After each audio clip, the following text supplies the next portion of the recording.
Hello, viewers, and welcome to yet another episode of Ed Talks. Today, we speak to Pushkar Verma, who is the director of Cloud Wizard Consulting. Now, what Pushkar says at the moment, the edtech industry is in some kind of an upheaval. This can be an opportunity as well as a risk. All depends on what the industry plans to do about it. He also says that AI and machine learning is the future. But are our skills matched up to face the future? Listen to what else he has to say.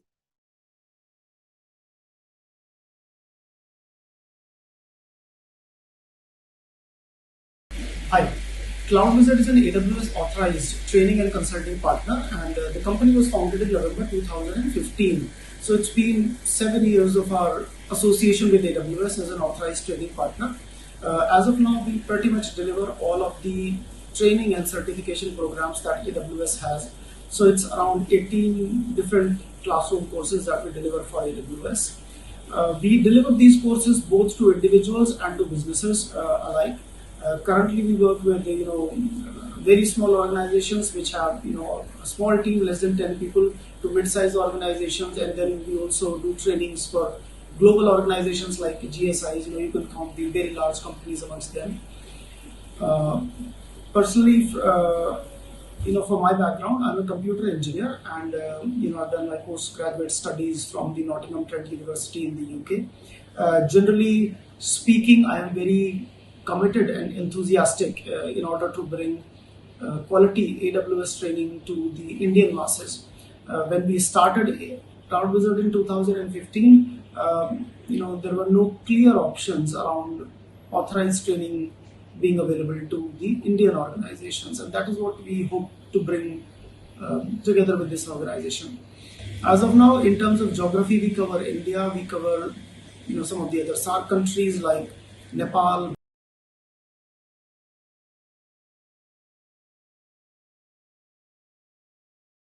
Yes, there's a huge and a conscious effort to get our educators up to the mark.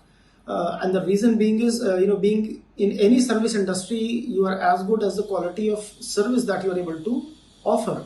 So in terms of, coming back to EdTech, we are as good as the quality of training we are able to impart to our learners. And that would depend on how well our educators are trained.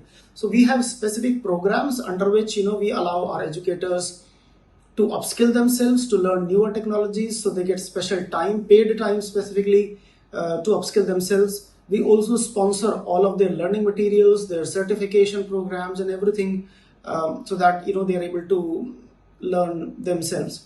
We also draw quarterly learning plans, half-yearly learning plans, annual plans, where we figure out what are the certification or programs our educators or trainers need to upskill themselves on, and what are the other crucial areas of technology in which they could be lacking.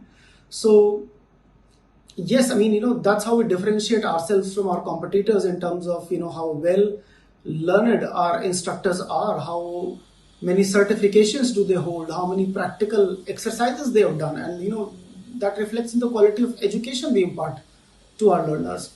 So definitely, I think most of the edtech companies would be laying a lot of emphasis on how well their instructors are trained to deliver.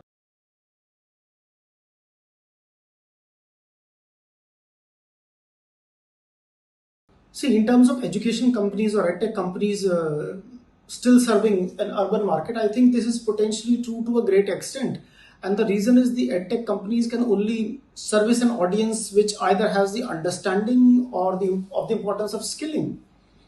The audience also needs to understand what technology or tool they need to learn and upskill themselves on that.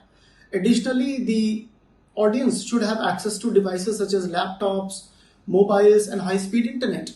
As of now, I don't think a majority of our population has access to all these tools which are necessary for quality education.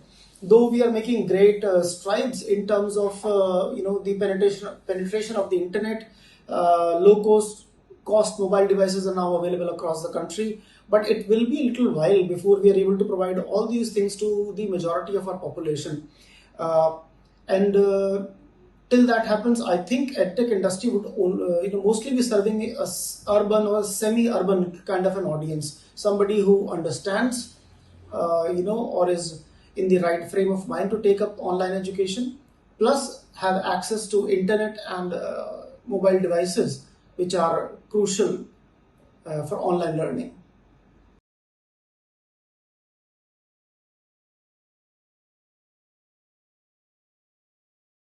See, in my personal opinion, acquisitions and mergers are not the path ahead. I mean, that's just my personal opinion, and I have reasons to back it. The reason is I've seen, when a larger organization acquires a smaller organization that delivers training or education in a particular way, that individuality of that smaller organization gets killed off. So the larger organization, they have their own perception of how a program has to be run and delivered, while the smaller organization that has taken years to develop that particular training delivery methods, all that individually gets killed.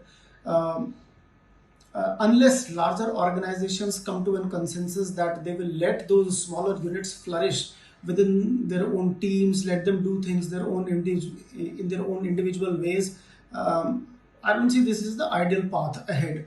Having said that, I mean, yes, the education industry, the edtech industry is in a boom, and we'll see a lot of mergers and acquisitions happening because larger organizations have a lot of cash to throw in, and smaller bootstrapped organizations will always find it attractive to have unlimited supply of cash at hand to service the customers that they want, or maybe there are plans they have been putting off.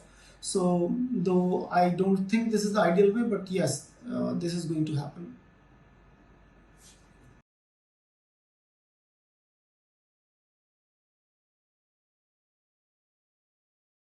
See, due to the pandemic or after the pandemic, there's a huge change in which learning has been perceived online.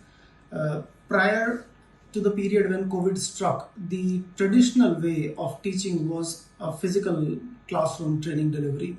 So the trainer would typically travel to the customer location and do a physical classroom, and that was considered the only rational or the main way in which learning could be done.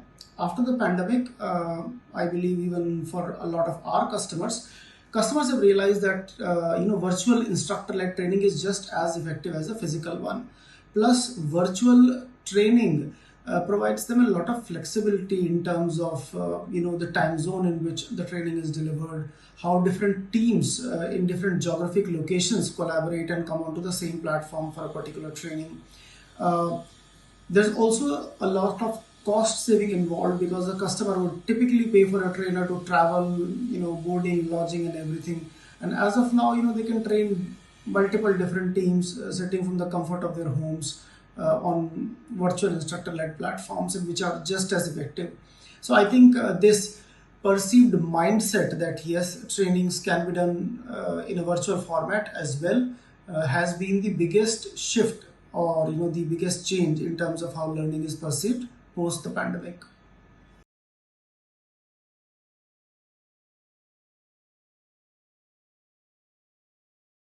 Since AWS is our only business, we invest a lot of time in training our employees, not only on the technical front, but we train them highly in terms of how to deliver an excellent customer service experience. Um, in also in comparison to other firms that heavily rely, in the edtech industry, most of these firms rely very heavily on freelancers that they hire to deliver these trainings. In comparison, they only work with full-time employees, and there's a year-round training program that happens on how to deliver the best of technology programs, how to deliver the best of service. So I think there's a huge difference in the emphasis that we lay on customer experience when you come to Cloud Wizard, and that's how we try and differentiate ourselves.